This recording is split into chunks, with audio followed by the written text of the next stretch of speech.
Pessoal, a paz do Senhor Jesus, é uma honra, é um prazer estar aqui com vocês nessa noite. Primeira live do EPAME, Encontro de Pastores e Mestres. Essa live, o objetivo é uma preparação, um aquecimento, nós colocarmos aqui algumas temáticas para a gente explorar. E é uma honra, né, uma alegria muito grande, nós estamos recebendo pessoas muito especiais aqui. Evangelista André Luiz, um mestre. Ele vai se apresentar, falar alguma coisa. Graça e paz para todo mundo que está aí ao vivo, para quem vai assistir depois. Eu estou muito feliz de estar aqui participando do EPAME, com o professor Júlio Almeida, nosso querido pregador Miguel Alencar, professor, meu Deus que gafe, Moisés Martins, alguém que eu admiro bastante. E vamos falar desse tema que a gente comunga, né, que é educação cristã. Pastor Moisés Martins, seja bem-vindo ao EPAME. Muito obrigado, é uma honra estar aqui com vocês nessa noite e eu tenho certeza que será um momento assim muito especial em que estaremos refletindo sobre questões importantes que dizem respeito à educação cristã e o seu valor e o quanto ela é essencial para que nós tenhamos experiências na igreja, na caminhada enquanto povo de Deus, que seja eficaz nos resultados que o reino pode representar na vida de cada um de nós. Fique conosco, que vai ser muito importante, vai ser muito legal. Amém. Quer ler o texto, pastor, agora? Depois? Podemos ler o texto. Nós estávamos conversando de começar com 2 textos bíblicos. O primeiro se encontra em Oséias capítulo 4, versículo de número 6, onde está escrito: "Meu povo foi destruído porque lhe faltou conhecimento". Então, o conhecimento é algo importante, conhecimento faz parte da vida, conhecimento nos leva a ter uma intervenção em processos existenciais, intervenção na dinâmica da vida da igreja, ou qualquer outra dinâmica social que estejamos envolvidos. O conhecimento é necessário, ele é importante, ele é imprescindível. E aqui no Novo Testamento, em 1 Timóteo capítulo 4, versículo de número 13, nós temos uma palavra interessante também: persiste em ler, diz o apóstolo, exortar e ensinar, até que eu vá. Então, ler, exortar, ensinar, aprender são palavras bíblicas, são palavras interessantes e importantes, e nós devemos atentar para elas. É isso que faremos essa noite. Muito bom, pastor Moisés. A gente está recebendo aqui também o Miguel Alencar, ele vai se apresentar. O Miguel é o nosso ponto de contato aqui hoje. Na verdade, é um encontro de gerações, né? O Miguel vai estar participando aqui com o quadro Pergunta Jovem. Então, se você tem alguma pergunta, direciona aqui para o Miguel e ele vai estar participando aqui com a gente. Miguel, pode falar. Boa noite, irmãos, paz do Senhor. Que prazer estar aqui. Meu amigo evangelista Júlio Almeida, o mestre André Luiz, prazer. Professor e mestre Moisés Martins, Deus abençoe. Eu estou me sentindo assim... Só você? Não sei. Eu também. Diante de 2 grandes homens, Júlio Almeida também. Vai ser muito legal essa aventura, esse momento aqui. Muito bom. Deus abençoe. Evangelista André Luiz, pode orar para a gente iniciar aqui? Vamos orar. Pai Santo querido, na Tua presença nós estamos aqui. Esse lugar é Tua igreja, porque os Teus servos estão aqui reunidos. Sim.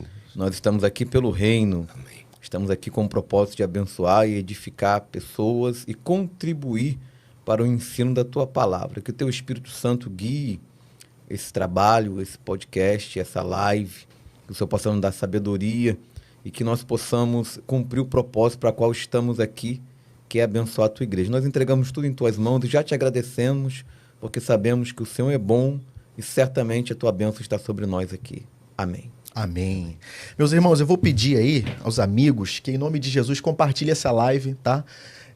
Pega o link aí, manda pelo WhatsApp, coloca nos grupos do WhatsApp que você participa, para que a gente tenha o maior alcance possível. A gente vai começar as perguntas aqui, as reflexões nessa noite, com a primeira pergunta para o evangelista André Luiz, e a pergunta é: o que é o ministério de mestre? Vamos lá. Em Atos, lá na igreja, o escritor vai dizer que haviam profetas e mestres. Lá era assim que era categorizado. Então fica logo evidente que existe esse ministério, que também está na lista de Paulo. Mas o que é o ministério de mestre? O mestre você pode usar de 2 maneiras. Primeiro, como sinônimo de professor. Se você trabalha a ideia de mestre como sinônimo de professor, todo professor é mestre. Agora, eu vejo o ministério de mestre, e é até interessante que o Calvino, nas suas institutas, também trabalha a ideia que o ministério de mestre ele não é um apêndice do ministério pastoral. Eu achei interessante quando li isso na sua obra. Eu vejo o ministério do mestre como aquela pessoa que consegue, por exemplo, pensar a fé. Então, qual é a diferença para mim, mestre é ministério. Qual é a diferença de um mestre para um professor? Um mestre ele é capaz de pensar a fé a partir de novas perspectivas. Exemplo, metaverso, a relação da igreja com o metaverso.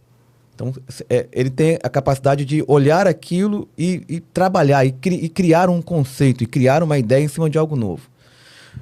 Um professor que não tem esse ministério específico não consegue. Qual a relação da liturgia com a inteligência artificial? Ou seja, o mestre é alguém que consegue, diante de novos campos e de contextualizar a igreja ao seu tempo. Exatamente. Ele consegue trazer uma reflexão Perfeito.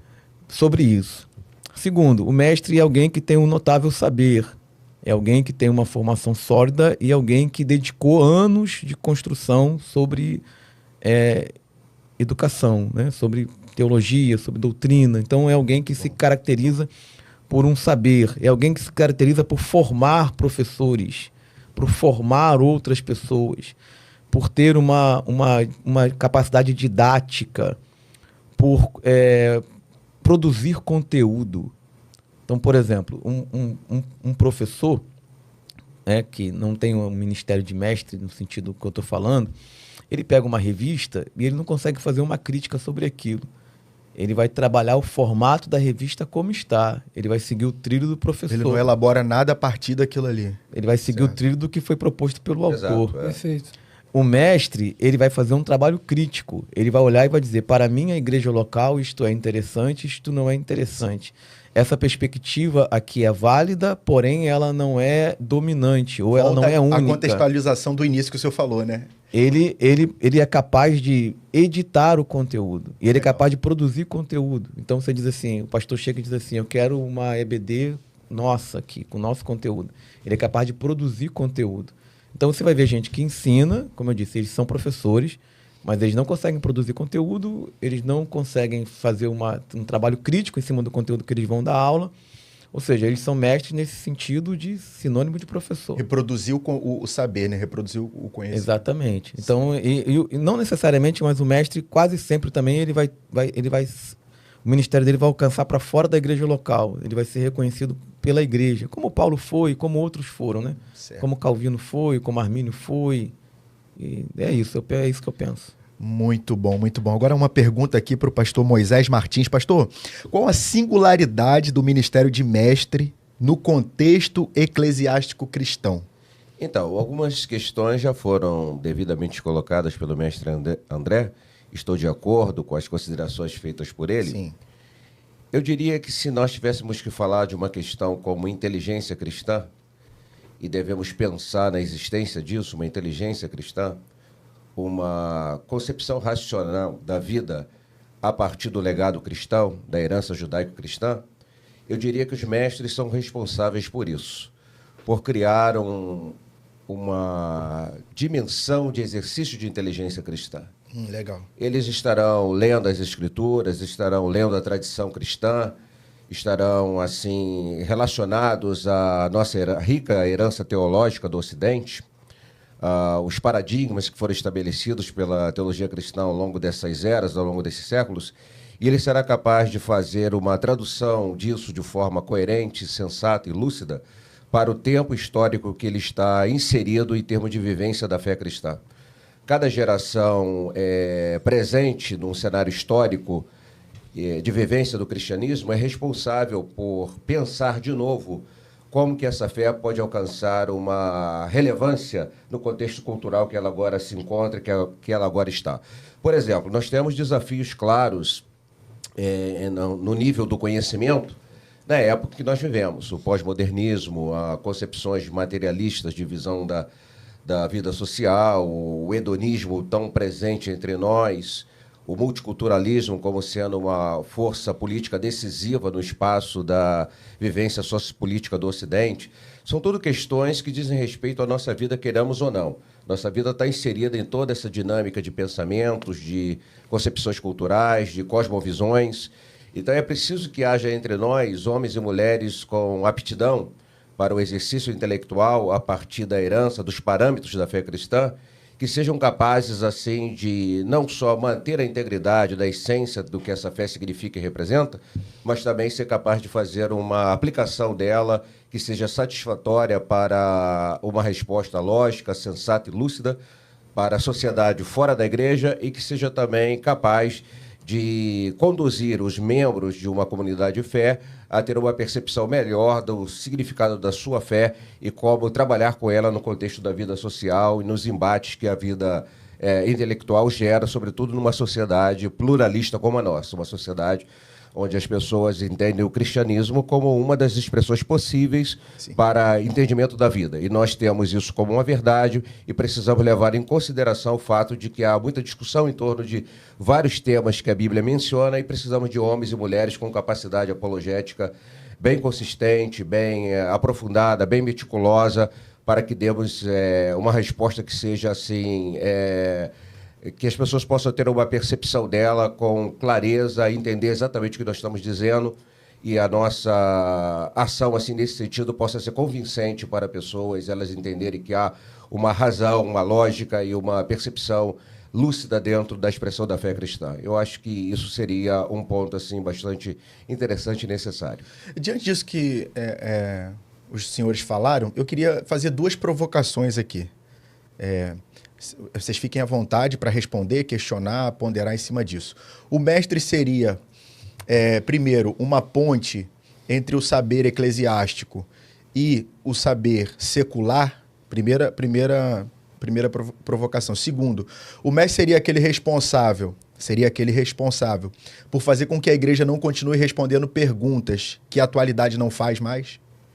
E a falta dele faz com que a igreja esteja estagnada no tempo? Ou seja, a igreja ela está desprovida de mestre, então ela continua respondendo perguntas de 40 anos atrás. Duas aqui.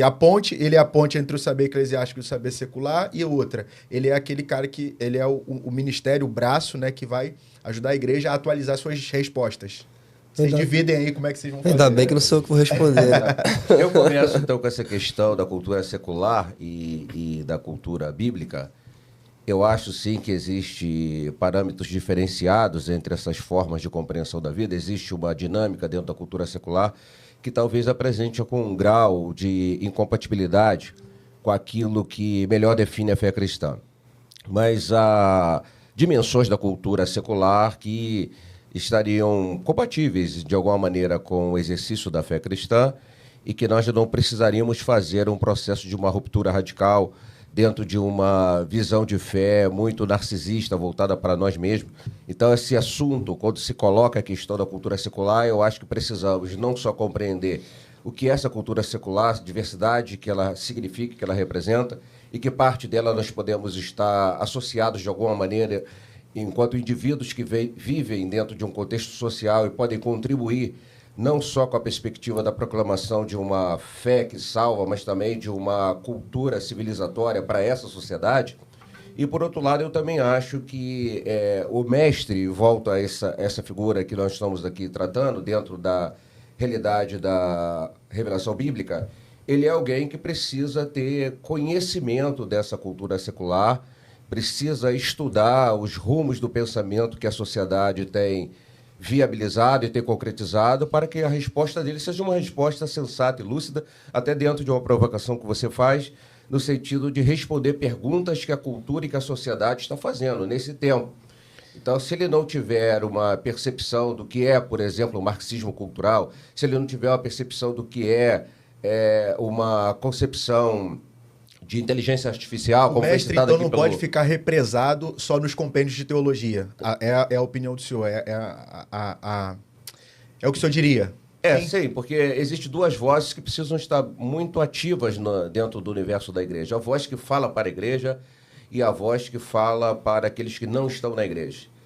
E mesmo essa voz daquele que fala para os que não estão na igreja pode também ser a ponte de como se fala para esses que não estão para a igreja, daqueles que estão acostumados só com a voz dos que são da igreja e precisam aprofundar o sentido do dogma da fé.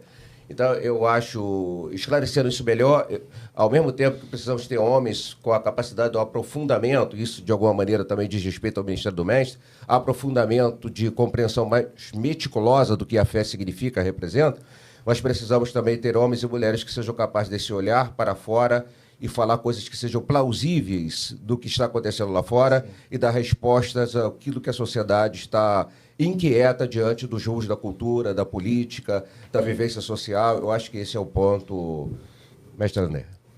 Eu vou começar da parte final que você disse, de perguntas que... Por que a igreja, né, responde perguntas que já estão fora do tempo? Eu acho que isso não é culpa da falta de mestres. Eu acho que isso é uma característica institucional. Eu tenho uma alegoria que eu brinco, que a igreja ela é como um zagueiro que coloca a mão no atacante para poder marcar o atacante.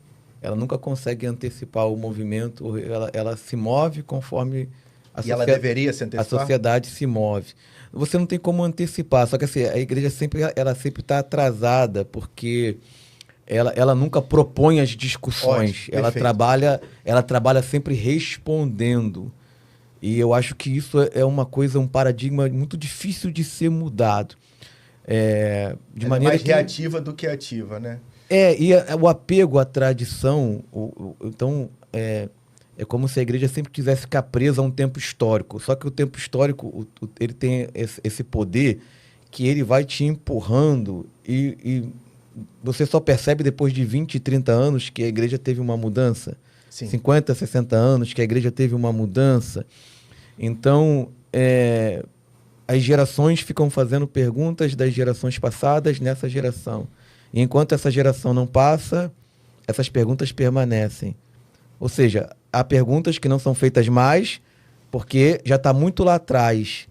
E perguntas que estão sendo feitas hoje, daqui a 50 anos não serão feitas mais. Mas a igreja precisa de um tempo para que essas perguntas que não têm mais sentido hoje deixem de ser feitas, porque elas vão, infelizmente, continuar sendo feitas e, às vezes, as perguntas que deveriam ser feitas, elas não são feitas. E quando, às vezes, você quer propor, muitas das vezes, trazer novas discussões... Você é um polemista, né? Ou você não tem espaço, porque, às vezes, as pessoas estão interessadas ainda em certas coisas que eram questões importantes antigamente, que hoje não tem mais sentido nenhum. Sim. Isso pode acabar impedindo também a possibilidade de criar outros mestres, podemos dizer assim? Porque se a pessoa ficar presa a uma pergunta, né, que sempre foi feita, ela não se dá a responder outras que estão sendo feitas, então ela não vai se preparar para aquilo. Então parece que vai atrasando essa questão na instituição da nova criação de mestres, de pessoas interessadas nesse ensino. Eu não sei se isso tem uma relação de dificultar diretamente. É difícil, é uma pergunta difícil de ser respondida. Mas sempre foi assim. Se você pegar a história, o professor me conhece falando de história perto do professor Moisés, é sacrilégio. Mas assim, se você olhar, sempre foi assim. Se a gente pudesse, ficaria respondendo as perguntas sempre da nossa geração, daquilo que era importante há 20, 30 anos atrás. E a igreja sempre produziu mestres, lógico, né? Em alguns momentos mais, outros menos. Na verdade, deixa eu fazer um grande parênteses aqui. Na verdade, a teologia cristã foi produzida a partir da reação da igreja em relação ao momento histórico que ela estava vivendo, né? À medida que ela adora o imperador ou não, né? Vai para o serviço militar ou não, enfim, e outros problemas que foram surgindo à igreja. E aqui a gente entra numa questão muito interessante, né? Da importância do mestre, né? nessa relação da igreja com os dilemas do seu tempo, né? Deixa eu fazer uma pergunta aqui para o evangelista André. Enquanto isso, o Miguel vai preparando aí a pergunta jovem já para a gente inserir aqui. Qual a importância da literatura na educação cristã? É fundamental. Porque a literatura ela abre a visão de mundo. Lógico, um mestre ele precisa conhecer as escrituras. Literatura, gênero literário ou literatura no âmbito do conhecimento geral que o senhor está falando, ou literatura... Toda a literatura. E aí Vidas secas e assim vai. Por exemplo, aí você diz, perguntas antigas, né? Então ainda há pessoas que têm aquela ideia de que Você só tem que ler a Bíblia. Sim. O sola escritura não significa apenas a escritura. Regra de fé e prática, né? Fé e prática. Não significa apenas a escritura. Ou seja, eu não vou aprender sobre Platão lendo a Bíblia, nem sobre Aristóteles, Perfeito. nem sobre filosofia grega. Eu não vou encontrar isso na Bíblia. Eu vou encontrar na Bíblia aquilo que a Bíblia se propõe a falar. Então, é preciso ler poesia, é preciso ler as notícias do dia, é preciso ler de tudo, porque é isso que vai fazer a tua mente. Paulo só foi o teólogo que ele foi porque ele tinha um profundo conhecimento dos poetas, dos filósofos, da cultura do tempo dele. Isso é verdade. Esqueci quem foi que disse que o pregador deveria ter a Bíblia em uma de suas mãos e o jornal do dia na outra, né? Eu acho que foi Calbart, né? Um dos grandes teólogos protestantes do responsável por uma transformação no pensamento cristão, né? Sim, verdade. Eu acho que é um campo, inclusive hoje, de atuação do pensamento teológico que merece a nossa atenção no que diz respeito a essa discussão sobre o posicionamento da igreja em uma sociedade como a nossa. Uma sociedade marcada pelo secularismo, uma sociedade marcada, como eu falei, pelo multiculturalismo. E se a igreja quer ser uma voz profética e representativa de sentido em um espaço social como esse, ela precisa atentar para algumas regras de funcionamento desses espaços. Eu estou me referindo aqui ao corte teológico que hoje nós definimos como teologia pública. Essa é uma questão que eu tenho, inclusive... Vocês dois moram disso, eu sei. Essa é uma questão que, inclusive, tenho conversado muito com alguns amigos professores de seminário, com alguns diretores também, da necessidade de se ter essa cadeira nos cursos de teologia pública, para discutir melhor essa questão do papel da teologia fora do espaço doméstico da fé. Diria que a teologia ela tem 3 públicos que ela vai, de alguma maneira, ter que lidar. O público interno da fé, e esse público precisará, sim, também do ministério do mestre, fazendo um aprofundamento, sentido da compreensão do texto bíblico.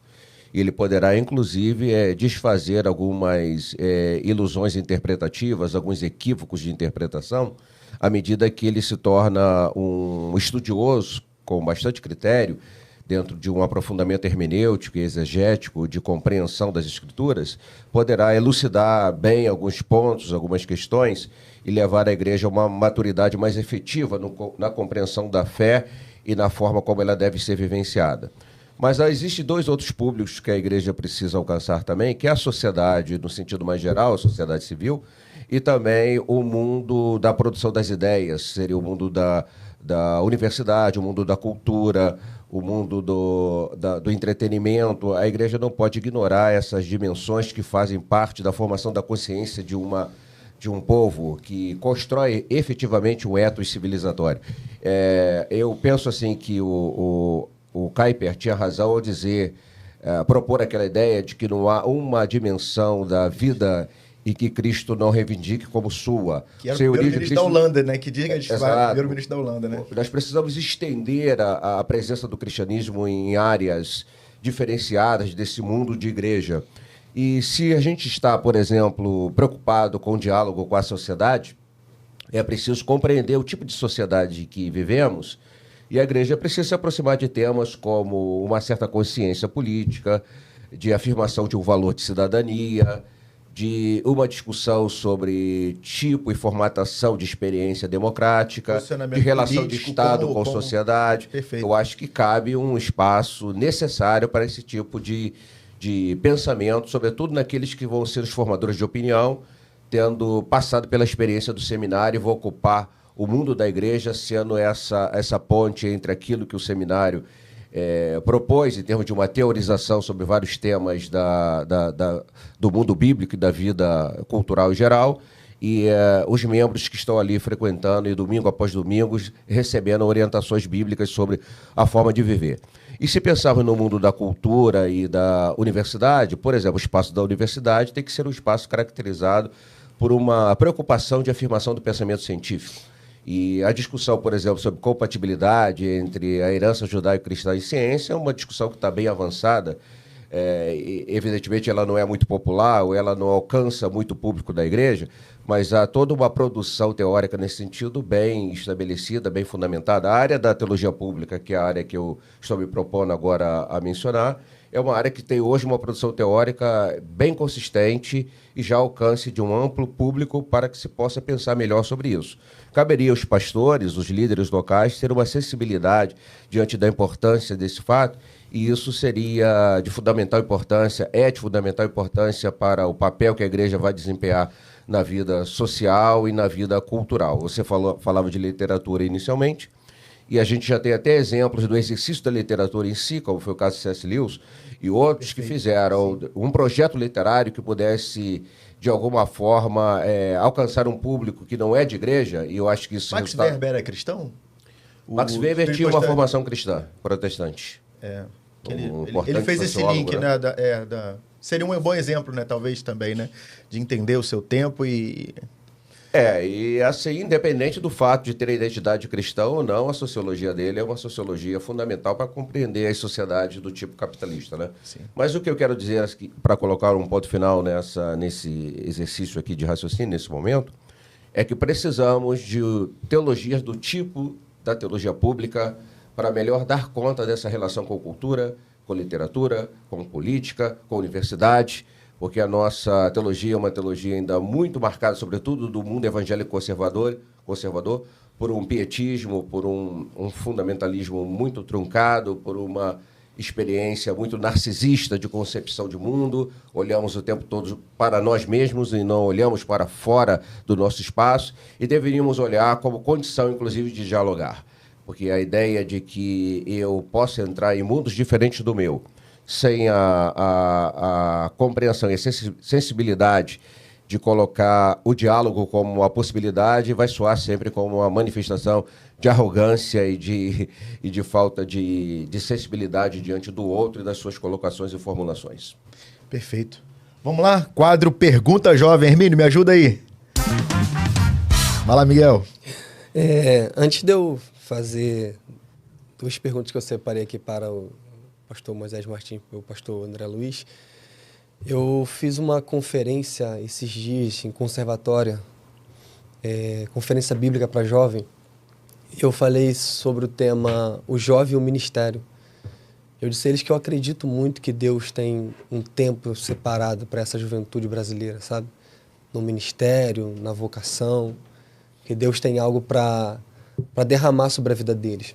Amém. Mas eu introduzi a minha fala, mestre André, dizendo a eles que tem muita disponibilidade, muita força de vontade, mas falta muita capacidade. Falta muita preparação. Para os jovens? Para o jovem que você está falando. Falta muita preparação. Falta muito essa disponibilidade de querer se preparar. E eu disse que o que antecede o ir é o ensinar, é o aprender. Entende? Então eu disse, olha, Deus realmente tem para vocês esse tempo. Eu tenho certeza disso, entende? Deus tem esse tempo para a juventude brasileira, mas precisa desse tempo de preparo, sabe? E essa oportunidade que eu estou tendo aqui agora de representar os jovens é justamente para dizer mais uma vez para eles, para os que não estavam lá, né? Que Deus tem esse tempo, mas também Deus precisa... Foi uma das coisas que o André comentou no início, né? Essa questão de preparação. Deus precisa que eles estejam preparados. Eu achei duas perguntas muito legais aqui. Vou fazer para o pastor Moisés Martins. Achei muito interessante. A idade do jovem pode influenciar na sua maturidade ministerial? A idade dele, ou na visão do senhor, só essa questão do preparo da leitura, etc., já dá a ele uma maturidade ministerial? Não, eu entendo que as fases da vida têm as suas particularidades. Infância é infância, adolescência é adolescência, juventude é juventude, maturidade é maturidade, e por fim chega a terceira idade. Enfim, eu acho que essas fases da vida devem ser levadas em conta. Eu vejo, por exemplo, no mundo evangélico, uma coisa que não tenho muita adesão, não tenho muita simpatia, devo confessar. São jovens pregadores, jovens demais, sendo lançados assim à condição até de estrelas de um mundo de sucesso, com uma concepção de sucesso, inclusive de uma sociedade consumista como a nossa. Há toda uma lógica aí por detrás disso que eu acho assim um pouco perversa e indevida. fico olhando alguns desses jovens só para analisar um ângulo da questão e fico vendo o quanto, às vezes, carecem neles a presença de uma sistematização mais adequada dos princípios doutrinários bíblicos. E, às vezes, isso nem aparece porque atuam como se fossem assim, animadores de auditório e coisas dessa natureza, desse tipo. Eu acho isso, sem citar nomes, porque aí seria indevido e antiético, mas acho que isso traz um prejuízo muito grande para a igreja. Até mesmo a falta de uma cosmovisão construída, né? De entender a cosmovisão cristã, né? Isso influencia muito, né? E como eles vão lidar com os desafios que vai aparecer para eles, né? Deveríamos ter a preocupação de, mesmo internamente, ter uma formação intelectual para os nossos adolescentes e jovens dentro das igrejas locais. Perfeito. Com maior preocupação de uma formação de uma consciência cristã bem consistente, fazendo o quê? Promovendo encontros, trazendo palestrantes de fora. Muito bom. E fazendo uma estrutura temática que leve em consideração os fundamentos bíblicos, mas também os elementos da sociedade que nós estamos inseridos, os temas que a sociedade está discutindo, e um grupo na igreja assim, de homens e mulheres mais maduros estarem supervisionando esse processo e tendo assim, a oportunidade de, através da própria experiência que eles acumularam, de fazer a observação da hora certa em que esses jovens já estariam em condições de começar a dar alguns passos mais efetivos dentro de algumas dinâmicas ministeriais. Me parece isso, pastor André. Amém. Vou esperar outra. Vai fazer outra pergunta? Vou sim. Sim, pode falar, Miguel. Eu queria completar essa fala do senhor. Completar, na verdade, aproveitar essa fala do senhor. Eu pensei em Davi, sabe? Davi, ele muito jovem, foi ungido, mas teve um tempo, né? Para ele estar lá no trono, porque ele precisava ter esse preparo de vida, entende? Isso é muito interessante, muito importante. Agora, eu queria fazer para o senhor. O ministério seria somente um religioso, por exemplo? É possível ver o ministério como uma função secular? Eu vi muita gente falando sobre essa questão de ter essa questão política da igreja, etc., entre outras coisas. Poderia pensar também nisso? Se você trabalha a palavra ministério no seu sentido mais restrito, ele é um serviço que se presta à igreja e através da igreja. Então, vai estar ligado ao ministério pastoral, ao presbitério, ao ministério do mestre, ao diácono, ao evangelista, aquele que trabalha no ministério, ou seja, há diversos ministérios, né? Do socorro. Agora, se você trabalha a ideia de ministério como serviço, a ideia mais básica, que deve estar presente em qualquer ministério, mesmo aquele ministério de vocação, sim. Quem almeja o ministério não almeja cargo nem posição, excelente obra almeja, então é serviço, é trabalho. Então, se você trabalha ministério nesse sentido de um serviço que se faz a Deus, Deus chama homens e mulheres para realizar diversas tarefas que não necessariamente estão ligadas ao exercício.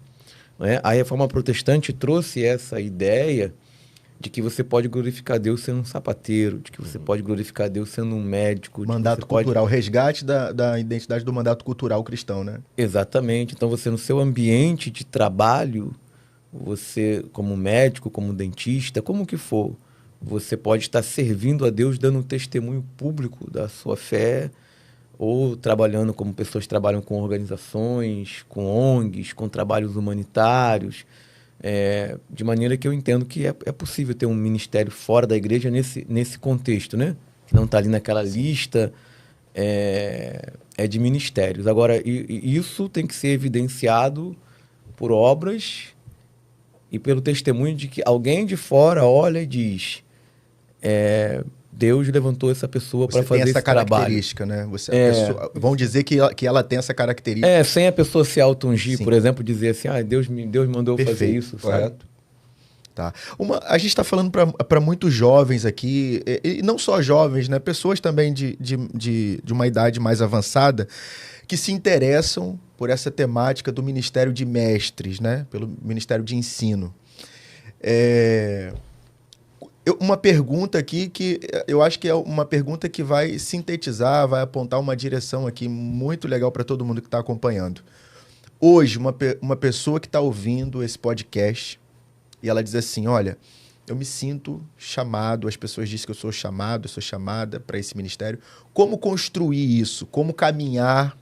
Como evoluir? Como avançar dentro dessa proposta, né, desse chamado de Deus para essa pessoa de ministério de mestre? Quais são os passos? Primeiro passo, segundo passo, terceiro passo, quarto passo. Olha, você tem que fazer isso. Divide aí, o que vocês vão... Eu gostaria de dizer duas coisas aqui que eu acho importantes. A primeira é que eu acho que quem se propõe a ensinar deve também se dispor para aprender. Perfeito. Isso é uma coisa básica, fundamental, mas as coisas básicas e fundamentais são de uma importância crucial, né? É a partir delas que as coisas mais complexas se colocam. Então, nesse sentido, algumas coisas precisam ser feitas, sim. Essa pessoa precisa desenvolver o hábito da leitura, o hábito civilizado da leitura. Deve ter uma formação acadêmica, isso também é importante, porque é a oportunidade que tem de aprender com homens que se dedicaram a vida para um campo de conhecimento e em sala de aula serão capazes de transmitir um aprofundamento reflexivo sobre aquela questão que talvez outros homens não possam fazê-lo, ou pelo menos não possam fazê-lo no mesmo teor que esse fará, porque dedicou a sua vida a estudar um assunto. Eu digo aqueles homens que se dedicam a uma área ou duas áreas, no máximo, específicas de conhecimento. Eu admiro muito isso e acho que isso é fundamental. Sempre digo para os meus alunos no seminário que se eles vão se apresentar em um seminário onde eu sou diretor, eu pergunto a ele quais são as disciplinas que ele quer lecionar, ele diz todas, eu digo muito obrigado. Pode fechar a porta e ir embora. No máximo, aí uns 2 ou 3 assuntos. Os Estados Unidos tem muito isso, né? Especialista em... Quanto mais você se dedicar a 1 ou 2 ou 3 assuntos no máximo, isso é melhor para você mesmo, em termos de aprofundamento da sua compreensão e para aqueles que te ouvem.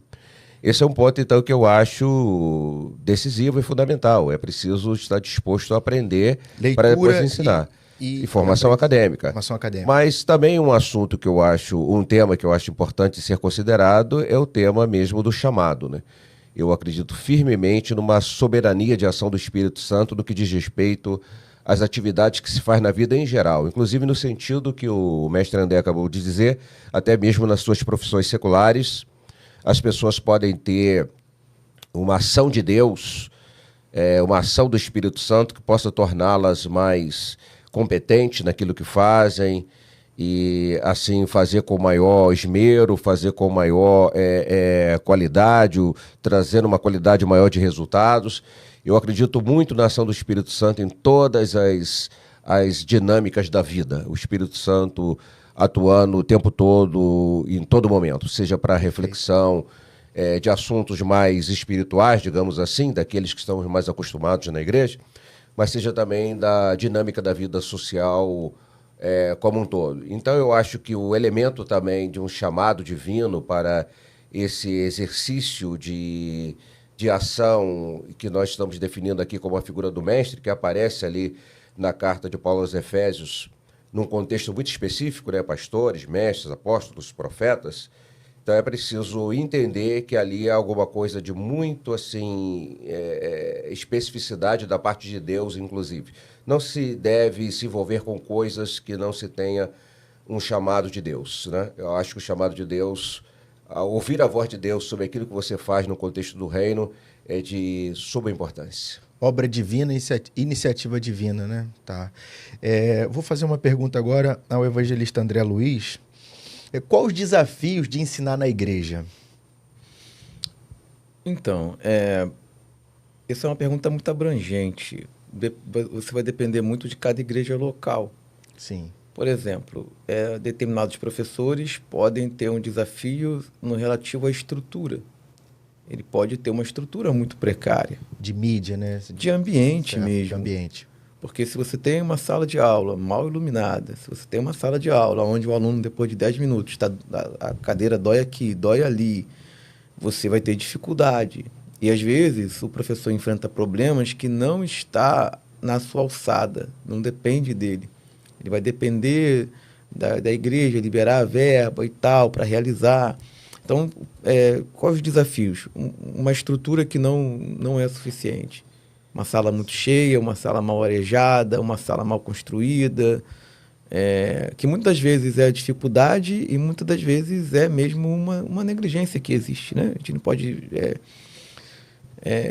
ver isso. Uma segunda dificuldade é que muitas igrejas não têm um projeto de educação. A coisa é muito assim, isso acontece muito dentro da Assembleia de Deus. Você coloca a pessoa para fazer, mas você não diz a ela como fazer. Fulano é uma pessoa simpática, vai ser diácono. Mas você não senta e diz, diácono é isso, isso, isso, isso. Essa é a preparação, né? Então, muita gente vai dar aula sem nunca alguém ter sentado para ele e dizer isso é educação, faça assim, não faça assim. E alguns professores não conseguem sair disso, eles não conseguem replicar o padrão. Caminhar por conta própria. A gente estava falando de diferença de igrejas, de modelos de igrejas antes aqui de entrar no ar, e isso é um fato. Por exemplo, quando você vai pegar a formação de um mestre na Assembleia de Deus, você quase sempre vai ver um indivíduo que se moveu em direção a alguma coisa. Ele não tem o suporte, não tem a estrutura. A igreja não pagou o seminário, não pagou a faculdade, ele teve que ralar, teve que fazer, enquanto em outras igrejas o camarada vai para o exterior. Sabe? E aí você quer que se tenha o mesmo desempenho.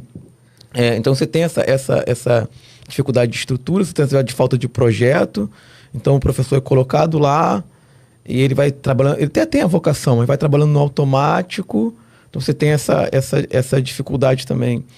Você tem a dificuldade, muitas das vezes, é a mesma dificuldade, projeto, ou seja, você coloca uma revista lá porque você coloca. Você não pensa, essa é a melhor revista para a minha igreja? O melhor meio é eu ter uma revista igual o ano todo?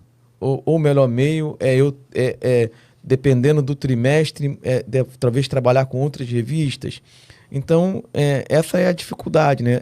Muitas vezes a educação cristã ela é muito formatada, ela é muito no piloto automático. E aí o professor pega a revista e também vai no piloto automático. E chega um momento que o aluno está na EBD há 3 anos aprendendo praticamente repetição de coisas. Não há um frescor, não há... Então, essas são uma entre as muitas dificuldades que existem no setor. Então, a pessoa que está acompanhando a gente hoje, ela precisa pensar o ministério dela no ponto de vista da atividade do ministério dela individual, mas ela também precisa promover essa cultura dentro da igreja dela, né? De alguma forma, estimular, criar uma infraestrutura, trazer pessoas que têm que têm essa afinidade com ela para que isso seja algo amplo, né? E não venha sabotar o ministério de mestre, né? O ministério de ensino na igreja. Seria isso. Eu vou dar um adendo aqui rapidinho. Claro. Antes de falar.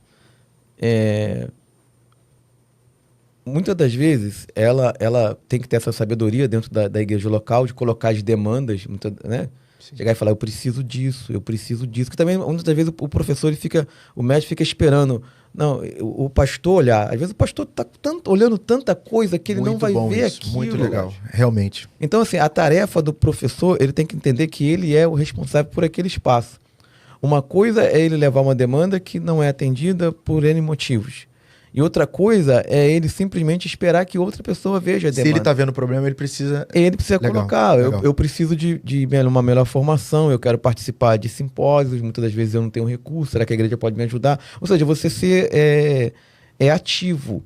Porque se você não for ativo, você vai ficar à mercê das circunstâncias. Por exemplo, você vai chegar na Assembleia de Deus, você vai ver igrejas que tem um superintendente de EBD, mas não tem trabalho nenhum de superintendência. O que ele vai fazer é pegar a lista de chamada da EBD, ver se é a lista, quanto é a oferta e fazer a escala de pregador. Isso não é o superintendente seria a pessoa, que pensaria o projeto de educação. Sim. É a pessoa que pensa Explora isso, por favor, pode explorar. É a pessoa que tem uma determinada autonomia para tomar determinadas decisões. É que vai... perceber que um professor está com dificuldade, precisa fazer uma reciclagem, é que vai perceber que um determinado professor precisa de mais de um auxílio, é que vai perceber que alguém tem uma vocação, ou seja, ele é o responsável por todo o projeto. E na nossa igreja, na Assembleia de Deus, funciona, na maioria das vezes, como uma burocracia. Então, não existe. Então, é isso. Perfeito. Quando eu penso nessa expressão, inclusive, escola bíblica dominical, eu penso assim, ela é bíblica até certo ponto, porque as revistas estão girando em torno do universo temático das Escrituras. Ela é dominical porque ocorre aos domingos, mas ela precisa ser escola. Ela é bíblica, é dominical e às vezes não é escola, embora tenha o nome de escola bíblica dominical. E é preciso que seja uma escola mesmo. Então, para ser uma escola, eu quero assim exemplificar. A última igreja que pastoreei, nós tínhamos o cuidado de fazer com que as professoras do departamento infantil, todas elas fizessem a APEC.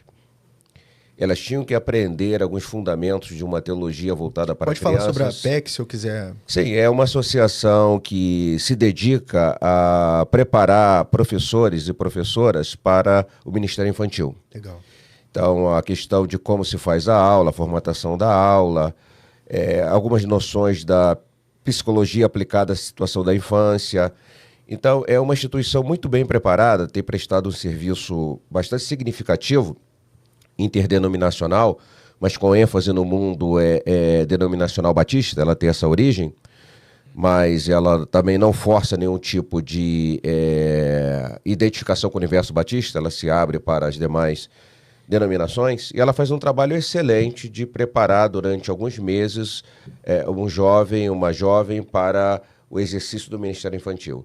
Então, se nós vamos falar que é uma escola bíblica dominical, então o nome tem que corresponder a uma realidade do que diz, né? Tá bom, lá o dominical é simples, é só colocar os domingos.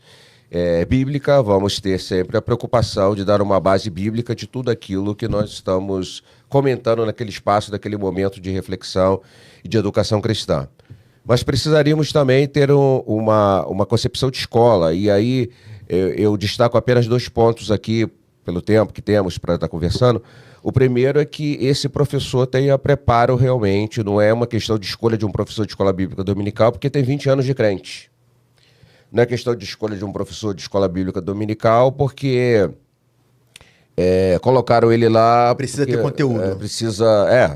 Colocaram ele lá por colocar, por alguma outra razão, porque às vezes é um presbítero que não está localizado em nenhum tipo de atividade mais específica na igreja, então coloca ele para ensinar ali os adultos ou os jovens na escola bíblica dominical. Não, além da questão da vocação, é preciso o preparo. O André faz referência, inclusive, à reciclagem de professores.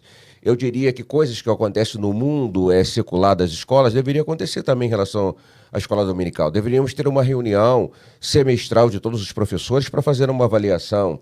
Deveríamos ter uma espécie de um conselho de classe, não para definir reprovação e aprovação, mas para discutir os rumos, as estratégias, ter contato com novas perspectivas de didáticas, ler alguns teóricos importantes da educação em geral, porque esses teóricos da educação não são teóricos apenas da educação secular. Eles podem também ser pensados no contexto do mundo eclesiástico, né? Eu até citaria aqui no final ia fazer 2 sugestões de livros, e uma delas é do Edgar Morin, que é um intelectual francês, um educador, que levanta algumas questões num livro muito interessante chamado Os 7 Saberes Necessários à Educação do Futuro, e um desses saberes é a ética, e quanto a ética é importante para o universo da fé cristã, né, em todos os sentidos. E quanto que a ética é importante para um professor que se coloca diante de alunos e ensina, porque o professor não está trabalhando apenas, o mestre não está trabalhando apenas uma questão de informação, mas também de formação. Então, os 2 elementos têm uma importância decisiva num processo educacional mais holístico, mais pleno. Ele fala e aquilo que os alunos veem nele, né? É preciso ter esse cuidado também com o aspecto da formação, né? Ensinar também para se posicionar diante da vida, e não apenas para acúmulo de conhecimento na mente. Então, eu acho que precisamos entender melhor a dinâmica de escola, e talvez um superintendente de escola bíblica dominical deveria ser alguém dentro da igreja, e nós temos hoje muitos quadros dentro da igreja que podem ser utilizados nesse sentido, quem sabe até mesmo um pedagogo, ou alguém que tenha um incentivo para isso, fazer um curso de pedagogia. Eu acho que isso pode ser muito útil. Eu sempre acho que a compatibilidade entre a herança bíblica e as ciências como um todo é sempre muito bem-vinda para o reino. Ela vai ajudar no papel que a igreja pode desempenhar na vida social. Perfeito. Hermínio, pergunta jovem, vamos lá? E acho que ele saiu aí. Miguel, pode ir. Vamos lá. Queria perguntar aqui para o evangelista André Luiz. Achei interessante. Já que a gente está falando dessa questão de ministério, do jovem, etc., uma pergunta aqui. Quais os maiores desafios para os jovens pregadores na atualidade? Você falou de atualidade, né? Nesse tempo de agora.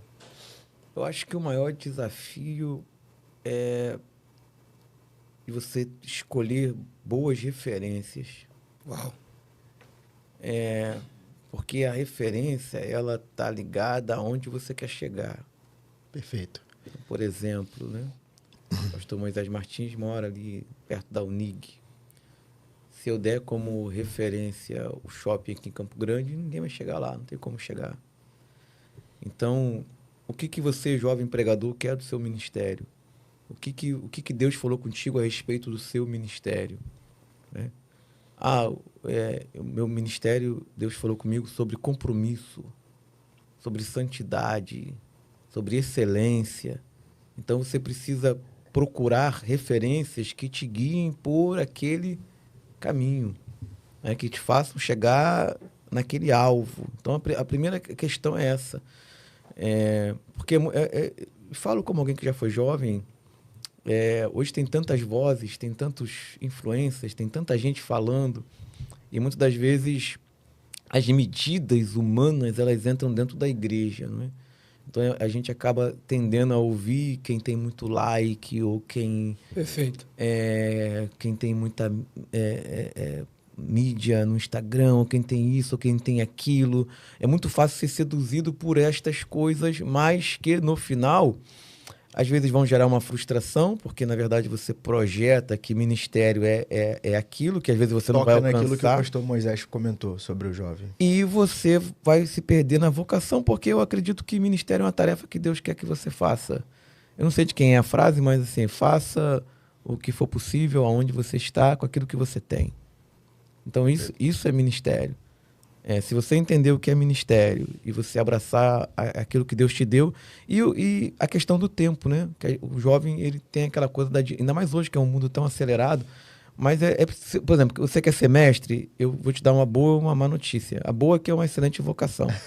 A má notícia é que você vai precisar de, no mínimo, você correndo muitos 10 anos. Eu ia fazer essa pergunta, mas eu não queria. Eu tô sendo assim, bem assim, eu não tô querendo desanimar. Eu tô sendo bem assim. Bem realista. Porque é uma coisa que demanda tempo. Pastor Rafael Santos, acho que é Rafael Santos, né? Ele fala, eu já ouvi ele falar em 20 anos, né? Eu acho que o senhor cortou pela metade para não desanimar ninguém, né? Mas eu já... Eu queria aproveitar a fala do mestre André Luiz, porque ele fala de algo muito importante sobre você escolher bem as suas referências. Eu ouvi, pastor Moisés, uma fala, eu não me lembro agora quem disse, mas foi uma pessoa do meu convívio. Ela disse que o mais importante no ministério não é a intensidade, é a longevidade. Muito legal. Sim. Entende? Porque tem gente que é muito intenso, mas você vê que acaba muito rápido. E aí entra o que o mestre falou, que o jovem fica focado nisso, porque o jovem já é muito intenso. Né? Então ele fica muito focado em quem está sendo muito intenso na rede social, no like, no compartilhamento. Mas eu acho que, na verdade, ele precisa olhar para quem está há um tempo já. É a questão da longevidade, a questão da estrutura. Um famoso pregador do século XX, ele, já no final da sua trajetória ministerial, perguntado sobre o que ele faria de diferente, ele deu uma resposta que muito sensata e muito lúcida. Não precisamos também ficar ao pé da letra do que ele disse, mas o espírito que ele diz é correto, indiscutível. Ele diz: eu teria pregado menos, estudado mais. Eu acho que essa questão é uma questão... eu acho que foi o Billy Graham mesmo. Essa é uma questão muito importante. Eu tenho lá em casa, na minha estante, uma coletânea de sermões de John Wesley, fundador do metodismo. Então eu recomendaria, ainda pegando um pouco a carona na pergunta que foi feita ao meu amigo, pastor André, de que um jovem que deseja o ministério de pregador ou mesmo de mestre, ele deve estudar. Estamos aqui falando de educação cristã, então essa palavra tem que estar constantemente voltando aqui à mesa. Muito deve bom, estudar. Perfeito. Então leia, por exemplo, os grandes pregadores, leia os grandes sermões. Quando você lê os sermões de Wesley, não é que você vai ter a mesma unção que ele teve, mas pelo menos vai aprender bem como estruturar um sermão, com início, meio e fim, e com sólidas bases bíblicas. Aquela velha tradição da escola britânica de um sermão muito bem explicado e detalhado, ponto por ponto, o quanto que isso faz falta para formar, uma vez mais uso essa palavra, uma consciência cristã autêntica e uma consciência cristã segura e uma consciência cristã não confusa. É importante demais. Então, estude o máximo que puder. Perfeito. Então, Miguel, quer falar alguma coisa? Então, eu só para realmente...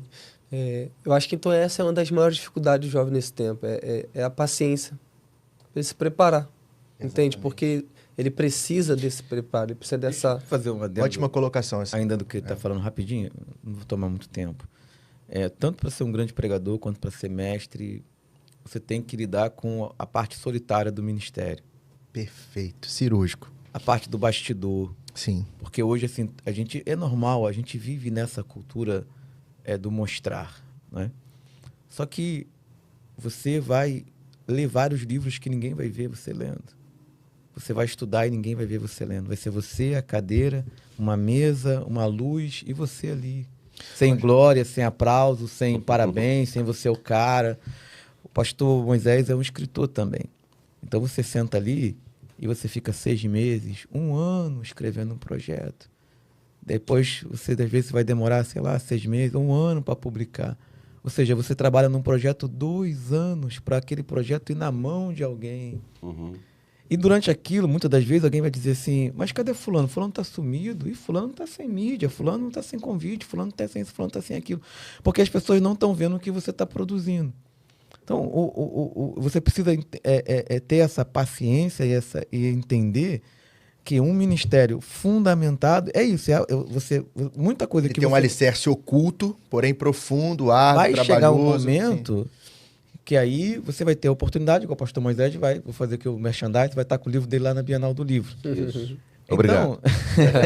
ele vai dar mais detalhes aqui. Vieram no carro junto, eles combinaram isso aí. A gente não combinou nada. Jogada ensaiada. Então, aquele momento ali é precedido de muitos outros momentos que ninguém viu. A mesma coisa é o pregador. Hoje você vê, por exemplo, o Hernandes Dias Lopes, né, que é um dos pregadores mais conhecidos, mas você vê o domínio que ele tem de história da igreja, de teologia. Então, foi muito tempo ali solitário. Sedimentando então, fica solitário, fica com a tua Bíblia, com os livros, e vai chegar o momento em que Deus vai... E sempre aparece, André, alguns livros, algumas obras, e falando aqui de educação também é falar de livros, que são muito interessantes. Há um livro, eu prefiro não citar o nome do autor, embora eu saiba perfeitamente quem é, dado ao fato de que o seu ministério é marcado por algumas controvérsias. Sim. Então, ele, no entanto, escreveu um livro muito interessante chamado A Lei dos Dois Altares, que é uma lógica exatamente desse tipo que você está mencionando. Para que você suba o altar público, você tem que ter um altar privado e se dedicar bastante tempo ali com Deus. Muito bom. Intimidade com Deus. Então, é bom dizer também para que essa nova geração entenda bem isso, que é preciso tempo de intimidade com Deus para a mínima possibilidade de sucesso de exercício ministerial. Não há sucesso de exercício ministerial sem intimidade com Deus. Ela é de suma importância. Todo o aspecto da erudição teológica, todo o aspecto dos debates intelectuais em torno são importantes, né? Sim, mas é preciso ter... John Wesley seria um exemplo disso, né? Ele tinha intelectualidade, conhecimento, e depois ele teve a experiência do coração aquecido. É verdade. E era um ministério que foi exercido com muita unção, né? Exatamente. Os registros históricos dizem isso. Então, eu acho que isso também é muito importante. Muito legal. Eu acho que foi Martin Lloyd Jones, ele falou algo muito interessante, que para cada minuto, né, que você for falar, você precisa de pelo menos 1 hora de estudo, de leitura, né? Então, imagina então, só. Né? Eu estou lendo agora Pregação e Pregadores dele, né? Estou aprendendo muito. Um clássico, né? Eu vou propor algo aqui, a gente já está caminhando para a reta final, mas eu queria... É uma provocação.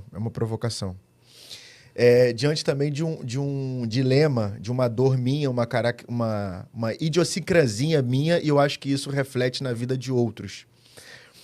O mestre ama mais os livros do que as pessoas.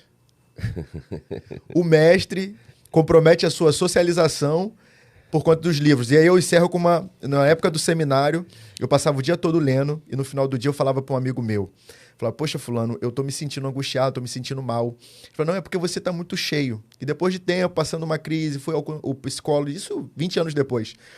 e fui perceber que havia uma necessidade minha ali e tal, né? Então, por muito tempo, eu troquei as pessoas pelo livro. E é uma coisa que às vezes eu percebo, né, em outras pessoas que amam o conhecimento, saber esse hedonismo em volta do conhecimento. Como romper isso? É uma verdade o que eu disse? Não é uma verdade? Tá aí, tá levantada a bola. Podem cortar. Eu acho que é uma verdade, se não para todos, e não de maneira muito radical. Mas o que acontece? Geralmente a pessoa que estuda, ela tende a ser introspectiva, ela tende a ter essa personalidade. Então, você já tem essa questão. Segundo, como eu disse, é um trabalho solitário, muitas das vezes, né? É aquele trabalho de você com livro, etc. Só que eu acho que, para isso não acontecer, é importante o teólogo... Porque o mestre, o teólogo, ele já tem essa noção de alguém numa biblioteca. Eu até digo, gente, recluso. Eu não me converti, né, numa biblioteca. Eu não estava lendo um livro e, de repente, aceitei Jesus. Eu me converti numa igreja. A gente precisa de ter chão de igreja. Perfeito, bom. Chão de igreja. Então, por exemplo, hoje, quando eu faço o meu trabalho, eu ter sempre congregado, ter tido experiência, ter sido porteiro da igreja, ter sido tesoureiro da igreja, ter sido isso, sido aquilo. Isso me colocou em contato com pessoas. Então, meu ministério foi gerado antes de ser mestre num trabalho que tinha contato com pessoas. E eu tenho uma consciência, ainda que algumas vezes eu possa até pecar nesse aspecto, de que o teólogo tem que sair da porta para fora. Ele tem que ser alguém que vá falar com o povo. Ele tem que ser alguém... E eu acho que a rede social ajuda um pouco isso. Ajuda um pouco... Eu vejo muitas pessoas chegando, eu tiro isso por mim, puxando o assunto, querendo me ouvir, ainda que o meu conhecimento seja tão pequeno, né? De alguma forma, o que você está lendo, qual livro, me ajuda nisso e tal. E eu percebo, né, uma característica minha esposa sempre fala isso, eu tô trabalhando para romper isso, né? De transmitir, as pessoas querem ouvir, né? Querem ouvir, e talvez tenha alguém ouvindo essa live aí, é uma pessoa que tem um conhecimento muito grande, uma pessoa que... E a gente sair, né? Sentar e tá com as pessoas, né? Tá com as pessoas, né? Pastor, quer falar alguma coisa, pastor? Sim, essa questão que você propôs, a sua provocação... Mais uma, né? Eu queria, assim, apontar para 3 questões, não é? Se eu discordar, fica à vontade. Tá? Não, apontar para 3 questões importantes. Tudo que substitui Deus é idolatria, né?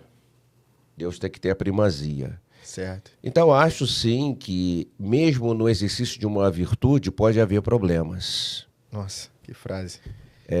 C.S. Lewis deu uma ideia assim, quando ele fala sobre a questão de vícios que podem desencadear virtudes. E virtudes que podem desencadear vícios. Mas isso seria para um outro encontro, né? Então é evidente que as pessoas podem até transformar o seu ministério de mestre num princípio idolátrico. E pode descaracterizar a natureza que esse ministério deve ter aos olhos estabelecido pelo olhar de Deus, pela vontade de Deus. Por exemplo, uma coisa que fica muito perto, um exercício de pecaminosidade que fica muito perto do mestre, ele precisa vigiar, é a arrogância.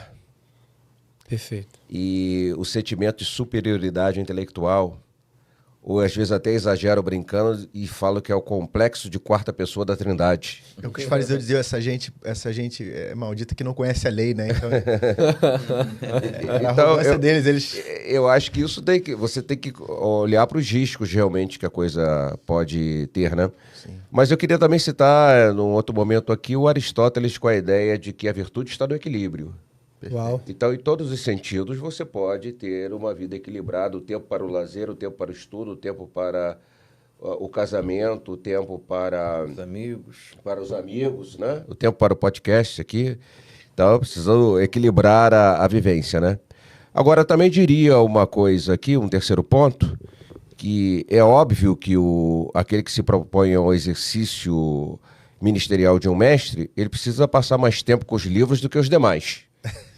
Isso então, que ele tenha uma esposa que seja compreensiva, ou que ela tenha um esposo que seja compreensivo, que ele tenha filhos que sejam compreensivos, que ele tenha pais que sejam compreensivos, porque ele vai precisar passar um tempo a mais com os livros do que os demais mortais. Perfeito. Então, de alguma maneira, a gente pode levantar algumas questões em torno disso que você falou, né? A gente anda no fio da navalha, na verdade. Acho que abriu a polêmica, né?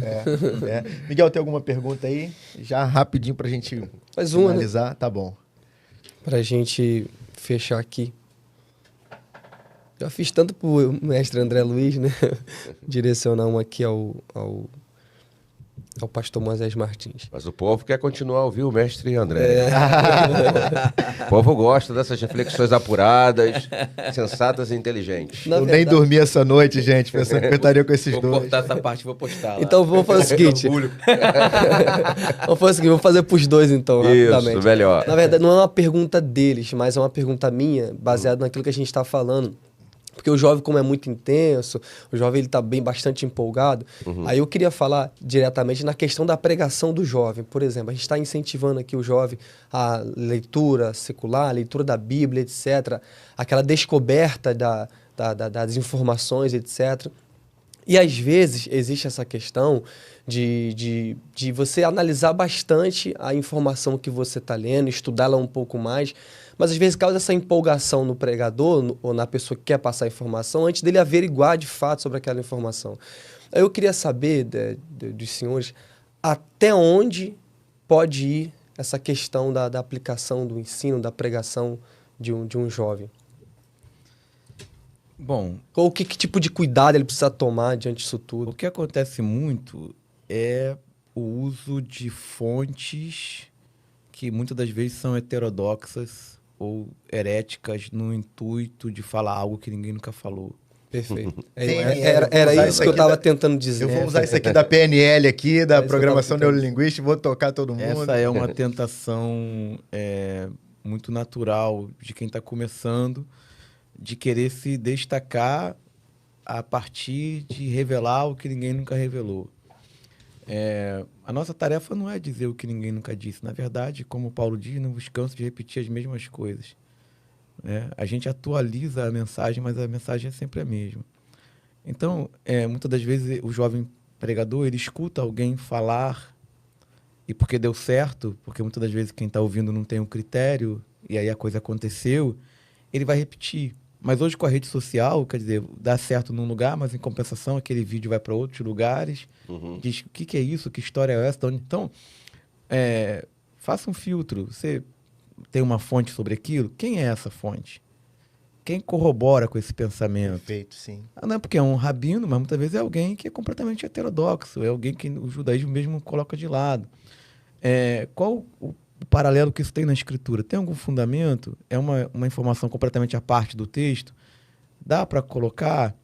Ou seja, tente ser simples. Perfeito. Começa do básico. Faça o básico. Entenda o texto, explique o texto, pregue o texto. Simplicidade e profundidade não são antagônicos, né? Não, ao contrário. Na verdade, quanto mais profundo é alguém, mais simples ele é. Então, se eu tenho, se há uma dificuldade de se comunicar de maneira simples, talvez possa ser para esconder a superficialidade. Aí eu começo a usar uma linguagem, falo, não falo nada. Como tem esse modelo de pregador também. Ele fala bonito, mas não há fala, não há conteúdo naquela fala. Professor também tem assim. Também. Que fala, que você analisa o discurso dele no seu vocabulário, é muito bom, mas quando você vai ver realmente o que ele falou, você vai tirar muita pouca coisa ali que realmente é conteúdo. Então, eu acho que é isso, e o jovem entender que, na verdade, você vai descobrir seu ministério com o tempo. Você não sabe... Eu costumo dizer que eu fui começar a entender o que era pregar depois de 5 anos que eu estava pregando. Eu fui olhar para trás e dizer assim, quando eu comecei, eu não sabia o que eu estava fazendo. Você vai fazendo, você vai... Então, na verdade, você ainda vai descobrir, você vai caminhando, logicamente, mas você vai descobrindo o seu ministério com o tempo. Quando eu comecei a pregar, por exemplo, eu não imaginei que eu estaria aqui fazendo isso agora. Perfeito. Então, a gente tem dois caminhos, né, o pastor Moisés. Averiguar a fonte e ser simples. Sim. E quando o pastor André falava da simplicidade, o evangelista Júlio corroborou com essa ideia, ratificou essa ideia, eu pensei em Jesus, né? Simples e tão profundo, né? Exatamente. E eu me lembrei também de uma ocasião que eu dava aula para aluno de ensino médio, terceiro ano, uma aula de filosofia. Se eu não me engano, uma introdução ao pensamento de Wittgenstein, filósofo da linguagem, né? E é um filósofo um pouco complexo. E eu ali explicava os fundamentos do Wittgenstein, do pensamento dele. E aí um aluno levantou um dedo naquele dia e falou assim: professor, finalmente eu entendi o que é filosofia. Filosofia é o seguinte: é falar difícil quando pode falar fácil. Eu falei, é por aí, é um pouco por aí.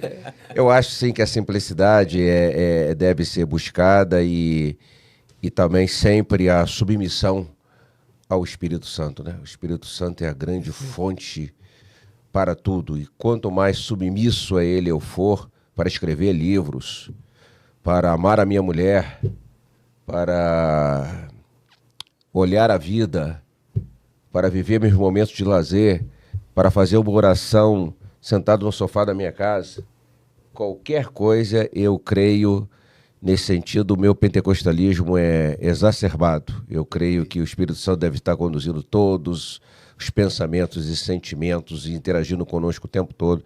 Pelo menos eu convido sempre para isso, e tem dado certo. Muito bom. Pessoal, a gente está chegando agora na reta final, nós vamos ter aqui as considerações finais. Muito bom, pastor Moisés, obrigado, tá? Conteúdo riquíssimo, eu sei que foi um tempo curto, mas a gente vai preparar aí outros momentos para a gente explorar mais coisas e ir mais fundo aí nessa lavra aí, tá bom? Evangelista André, muito obrigado, tá? Desde aquele dia que eu persegui o senhor para até marcar um almoço. Ele pagou o almoço? Pagou. Deixa eu pagar não. Deixa eu pagar. A inquietação do meu espírito e muito bom estar com o senhor. Miguelzinho, obrigado. Meu amigo, tá? Então, fique à vontade, começando pelo Miguel. Miguel, fala do seu livro, você esqueceu. O Evangelista André e o pastor Moisés finalizando aí, tá bom?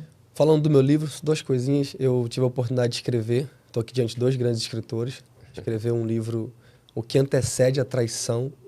Quais são os passos, os pensamentos, as emoções de um traidor antes do ato.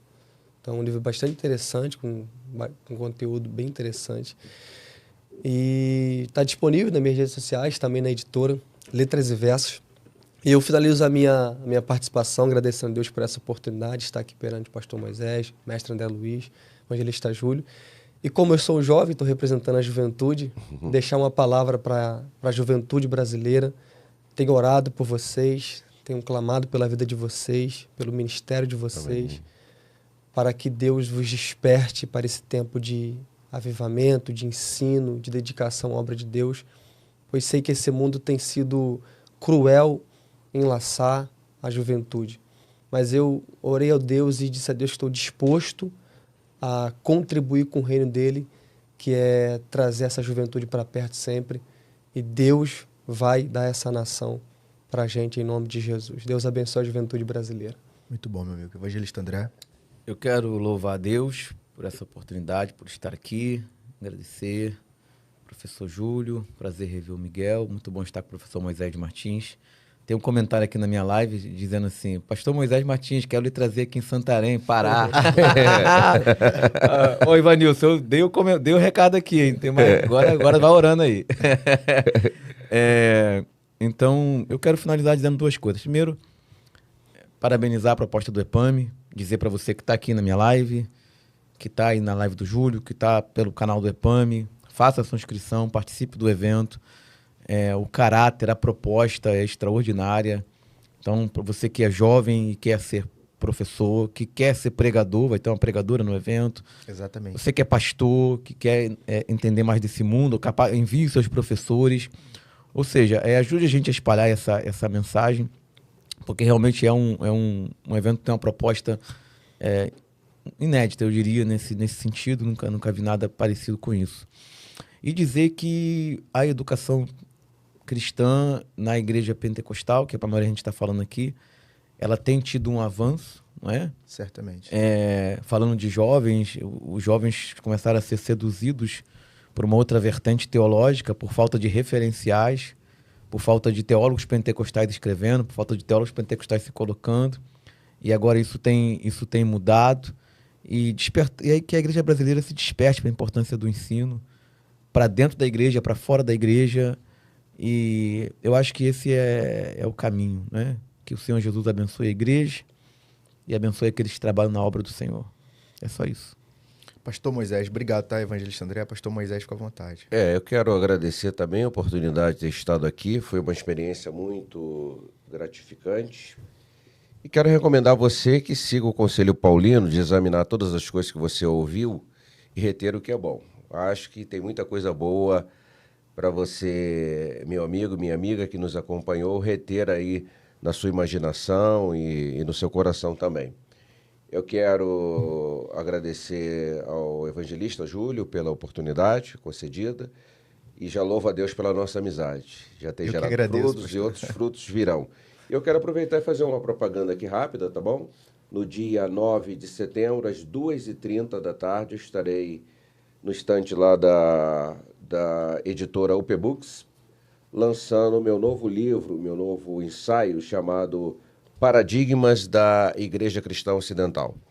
Eu divido o Paradigmas da Teologia Cristã Ocidental. Eu divido esses paradigmas em 3 e faço uma exposição ali no livro que eu acho que seria interessante. Então, convido vocês a estarem lá, me prestigiar, a gente bater uma foto, ter um abraço e quem sabe você adquirir a obra, levar e assim melhorar aí seu potencial de educação cristã. Muito obrigado. Bom, muito bom. Gente, finalizando aqui, é só dizer o seguinte, essa live é uma live de preparação para o nosso encontro, o Encontro EPAMI, Encontro de Pastores, Mestres e Vocacionados. O nosso encontro vai acontecer no dia 23 de setembro. E aí nas redes sociais você vai ter todas as informações para você poder se inscrever. Vai estar com a gente lá o pastor Moisés Martins, a missionária Esther Freitas e o pastor Osiel Nascimento, cada um trabalhando um viés, né, uma característica dessa questão da educação cristã, tá? Deus abençoe a todos. E agora a gente vai falar do nosso parceiro aqui, nosso patrocinador. Cadê Hermínio, nosso patrocinador? Coloca lá na tela lá. Quaresma Flores. Vai passar na tela aí. Você que é de Queimados e gosta de plantas, eu não sei você, mas a minha esposa, eu também gosto, né? Não posso negar isso. Estou sempre lá no Quaresma Flores, fica no centro de Queimados. Ali você vai encontrar flores, plantas, orquídeas, bromélias, lírios. Esse horto ele fica localizado no centro de Queimados. Você chegando ali, você vai procurar pelo Felipe. Ele também aceita encomendas de vários produtos, né, decorativos dessa parte de hortos, né? E você vai ser muito bem atendido e com ótimos preços, tá? Um abraço a todos, gente. Muito obrigado. Quem orou para começar? Fui eu. Então, pastor Moisés pode orar. Pastor Edmilson, Deus abençoe o senhor, tá? Um grande amigo. Pode orar, pastor Moisés. Querido Deus, nós te louvamos e te agradecemos por esse momento tão especial em nossas vidas. Esperamos de coração ter sido instrumentos úteis em tuas mãos para edificar a vida dos nossos participantes aqui, os jovens que estiveram conosco, todos os irmãos e irmãs. Continua a abençoar a nossa jornada ministerial para que nós possamos, assim, alcançar pessoas no sentido de que elas venham ter cada vez mais solidez na experiência pessoal de sua fé e também na transmissão do sentido dessa fé para os espaços sociais onde essas pessoas se inserem. Nós somos chamados a sermos testemunhas de Cristo, que possamos fazer isso de forma mais séria possível e em submissão à tua voz e à tua vontade. Fica conosco, que nos abençoe agora e nesse restante de noite, para a glória do Pai, do Filho e do Espírito Santo, em nome de Jesus. Amém. Amém. Hermínio, muito obrigado, tá? Muito legal, meu amigo. Um abraço a todos.